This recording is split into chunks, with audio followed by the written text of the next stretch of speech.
Welcome to Right on the Mark with your host, Mark Young. We're going to talk about things that aren't there anymore in my hometown, Monessen, Pennsylvania. So you could say podcast, towncast. Just to give you a little history, back in the day, the population of Monessen, Pennsylvania in the 1980s, that is close to 12,000. They did a survey just a few years ago in 2016, and the population was 7,500. So that just goes to show you that there was a lot of decline in the population since the 80s. And along with that, you lose a lot of businesses to go along with that. When the mills shut down and when they closed and when they moved and when people just moved out of the city just due to jobs, a lot of businesses closed along with that. They'll always still be remembered, but they've closed. And I could go into naming a few, and there is a very long list, and I'm sure I've probably missed a lot as well. But companies have come and gone, but mostly they have gone. I can go back as early as, the late 70s. I can remember back when the billiards bars were booming back then. There's a lot of bars in Monessen. They had poker machines. They had pool tables. Orbit's is one of them. I remember going to Orbit's as a kid, probably in junior high, because they had some of the best pizza going. You always wanted Orbit's pizza. You always wanted to play pool, and you met a lot of friends down there as well. That was actually downtown Monessen. So I grew up in the City Park area, which is close to a lot of things that you could walk to. So, we had a lot of tennis courts. We had ballparks, football, baseball, tennis.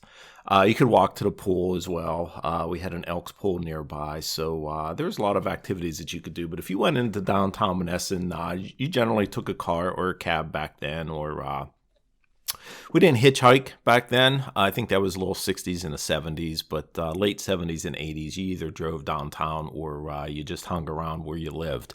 And if you went into downtown, you definitely wanted to visit Orbit's just for the pizza.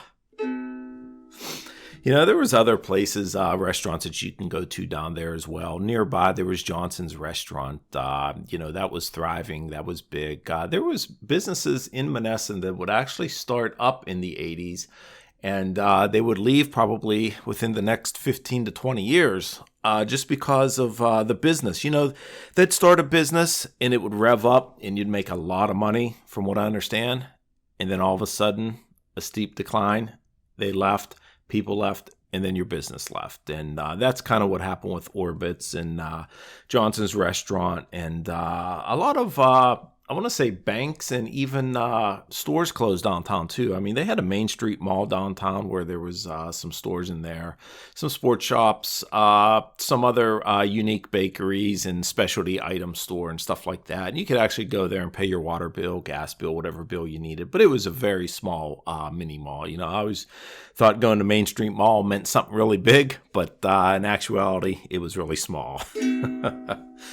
But there was a lot of things that started up way before my time.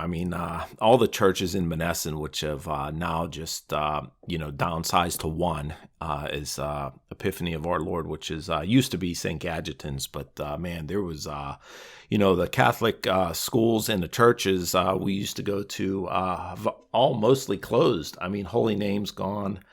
St. Leonard's is gone. Like I said, St. Gajetan's is there, but there's no there's no Monessen Catholic school anymore. What other schools there were? What other churches there were? I want to say St. Anthony's. I want to say that there was St. Spiritan's, St. Mary's. A lot of other churches downtown as well. I used to go to a lot of those churches with my grandparents and my aunts and uncle. My family as well, but it's kind of sad to drive through Monessen and see a lot of those churches closed. But aside from that, there was a lot of other businesses that was very active in the 80s and 90s that are no longer there. I remember UDF down by Seneca. United Dairy Farm. I remember going there with my mom and would collect all the milk containers. You rinsed them out and you took them back, and then they basically just steamed them, disinfected them, and added milk to them, and then put them back on the shelf. So going to the UDF store was a big deal. I mean, we'd go there once a week, and I always thought it was kind of cool because they had coolers that you could walk in and you could grab whatever you want. Besides milk, there were sodas there, and there was ice cream and things like that. So there was always something to do in that store. But there's other stores. I'd say corner markets. A lot of corner markets. I mean, one of the big ones that I always remember, which was next to the lovely Kim and I's high school, was Greco's. That was a big corner market. Not only did it thrive during high school, but even on the weekends too. Greco's, people frequented that store a lot. We had Isley's downtown. There was a dairy barn. I think it was called Mickey's. Mickey's on the corner. That was off of Rush Draver. They were known for selling fireworks, like in the back room. So I remember going there, and getting all the illegal fireworks, which are now legal. But back then, you had to go find your bottle rockets, your firecrackers, and even your M80s and stuff back in Mickey's. That's what they were known for. But I'm not sure how long they stayed open, but I think they're pretty much out of business now. There was other, I'll say, lounges in the area. I mean, back then, you had Tony's Lounge, which a lot of big people came to. You had people coming from outside of Monessen to come to some of the Monessen restaurants, and you heard some music. They had Fish Fridays, and they had a lot of fish fries, and people would come and go bowling as well. So you'd kind of eat, go bowling, listen to a band, listen to some music, and of course drink at the bar. That's what mostly the parents did whenever us kids were growing up. But those places were really crazy now. As I drive by there, going back to see my dad back in Monessen, a lot of that stuff is boarded up, closed down, and I can't even remember the last time that it was open. But there was a couple bowling alleys in Monessen as well. There was Star Lanes. There was Tony's Lounge had a bowling alley. I'm not sure the name of it, but I think they had duck pins, which meant you had the really small balls that you rolled down the alley and you knocked over the small pins, which were duck pins. But once you grew up, you went to Star Lanes downtown Monessen, and those were the bigger balls and the bigger pins. And I remember in a league with my brother, it was a Saturday league, every Saturday going down there, just bowling on the team. So that was kind of fun. There was a lot of other restaurants that you can go to down there, not just lounges, but there was hotels as well. I mean, I can remember I think it was a Holiday Hotel down on the corner there. It was a restaurant/hotel off of Seneca as you just reach Schoonamaker downtown. And man, that was really big back in the day because everyone says, oh, we'll meet at the Holiday. And that meant that you were going to meet at the restaurant/bar. And of course, the big events were on holidays. So if you had Christmas, if you had Thanksgiving, if you had Easter, New Year's, you always came into town if you were out of town, and then you ate at one of the lounges or the bars. There's a lot of other businesses around town too. I mean, there was fast food business, and I guess I could say Poor Boy's Pizza was fast food. I used to work there as a delivery slash cook there. They were on a corner there at Seneca. They had a 4-star pizza downtown. I believe, I want to say a Subway's there now. I'm just trying to recollect everything that's downtown. There was a Foodland down there in that, I think it was called Eastgate, Monessen Eastgate, where there was like a Rite Aid, Sit and Bull bar, things like that in that area. So there's different sections and different areas of Monessen that you'd go to, you'd go visit. There was places where you'd go downtown to see the clubs. So you had the Sokol Club, you had the Sons of Italy, you had the Ravens, you had the Chateau Lounge. So there was different areas you went depending on what you wanted to do. There was a shopping area. I mean, I can remember Eisenberg's being there, and then shortly after they had an in corner, which was all lady shops, but I'd go with my mom and my sisters, and would just go and window shop. But my mom would buy, my sisters would buy clothes and stuff like that. But I would just roam around, walk around the city, walk around the block, see what else is there. Maybe look for a soda machine. Back then, they used to have the hard, thick bottles of Coke, and those were hard to find. And the machines were kind of cool. I mean, you'd put money in it, and you had to pull it out of the machine, and it was kind of like a cooler, which I always thought was pretty cool. So you put your 25 cents in, and you go in and grab your Coke, and you walk around town. So that was kind of cool. There were some sports memorabilia shops. I can remember Roman Sports Bar. There was Reginelli's. Reginelli's probably came about in the 80s, 90s. But before that, they had Roman Sports Shop. And it was more of a fisherman, like hunting, fishing sports shop whenever I say that. Reginelli's was more of like a team sports shop. So like you had your 4 major sports at Reginelli's. But at Roman's, you had like your fishing, your tackle boxes, you had your hunting gear, you had your vest, your pant, like your hunting outfit, your pants, and like all your camo gear, stuff like that. They also sold live bait as well. I always remember going in and watching like all the minnows in the barrel they used to have. That was always cool. I'm like, oh, I think I'll just go there and watch the minnows in a barrel. While you're on that same street, I want to say that was on Donner Avenue. I mean, there was other businesses on Donner Avenue. One notably that I'm not sure, maybe it's still there, but the Italian Club was there. Italian Hall Pizza was one of the best. Italian Hall salads, Italian Hall pasta. That was one thing after a big game or something. Like if you had basketball, football, or even baseball game, you went to the Italian Hall, and that's where all the folks gathered. The parents gathered, and you talk about the game and stuff like that. And I can remember just driving around with my friends in a car and say, "Oh, let's just stop in, and we'll go see our parents at the Italian Hall." So there's a lot of good things down there to do, but they are gone. There were some furniture stores down there as well. Some of the things that I can remember is Stearns was downtown. I think they were a furniture store. There was I think there was a catalog store, like a JCPenney catalog store where you could go and put your order in and I think pick up your packages. So I don't think it was anything where you went shopping. It was just something where you went down out of the Christmas catalog and you picked and showed them what you want. And you couldn't wait for that thing to show up so you can go back downtown, Monessen, and pick it back up. So I can remember going down there with my mom and her picking up boxes around Christmas time. And of course, I couldn't look in them because I was a little kid, but I'm sure there were, gifts for the family and friends and stuff like that. But that was a big shopping day. You'd go down there to the catalog center and you'd pick up your presents. That's not there anymore. Online pretty much killed that, and the malls, the big malls, big box stores probably killed that. But so you had some of that going on.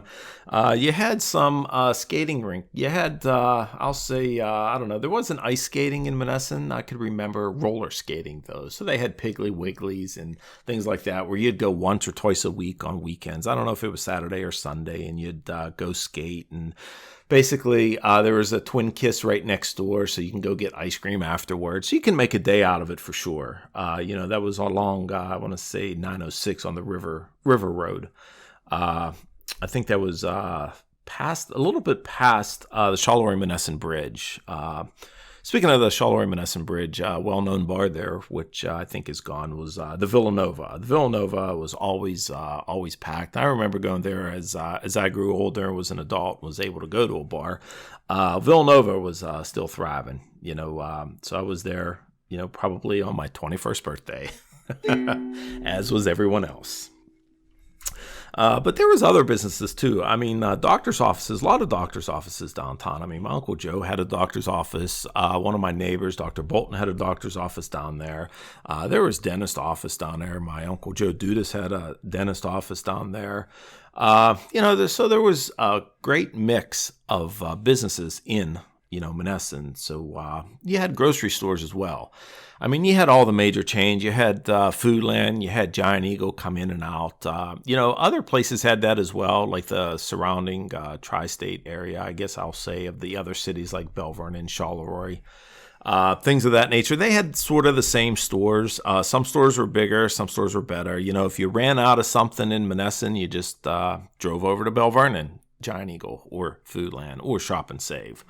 Right now, I think there's just one Walmart for the whole area, one Giant Eagle for the whole area. So there's no longer like hopping to go to different cities. I think they just all downsized into one. And, there goes that population that I talked earlier in the podcast was almost 12,000 in the 80s down to 7,500 now. Well, as of 2016, which is pretty incredible. Once the mills just headed south, everyone else did as well. They might have gone west to California too, but a lot of people just headed out for other jobs. And, along with the grocery stores, there was convenience stores. I can remember one of the first convenience stores in Monessen. I want to say it was in the plaza up by where the convenience store was. I want to say where Mellon Bank was, where what else was up there? There was a dairy bar up there too. But I remember when 7-Eleven came in, and I couldn't believe it. 7-Eleven was going to come into the corner store, and I'm like, whoa, you mean they're going to be open from 7 a.m. to 11 o'clock at night? I mean, that's insane. Who's going to want to work those hours? And who's ever up that early? And who's ever going to stay up that late till 11 o'clock? But, that pales in comparison now whenever it's 24 hours. Most businesses are 24 hours now. So if you go to a convenience store, it's no longer just open 7 to 11. It's pretty much 24/7, 365. And a lot of the grocery stores like that. Are like that. They're, the Giant Eagles, the Walmart and stuff, they're all 24 hours. So now that there's less of them, they just stay open around the clock because, no matter what time of the day, somebody always needs something. So, so that's still around, but you've lost a lot of good little shops, a lot of specialty shops. I remember, I guess it might have been my great-grandma. She had an Italian shop downtown. I can't remember the name of the shop, but I remember going there, and I remember playing in the olive barrel. They had barrels of just olives with olive oil in it, and you just put your big ladle in there and scoop out as many olives as you want. And I always thought that was fun to just go look in the barrel. I mean, it smelled nasty, and I'm like, who could ever eat these Italian olives? But man, I'll tell you, my dad loved them. A lot of people in the area loved them, and they just ate them like crazy.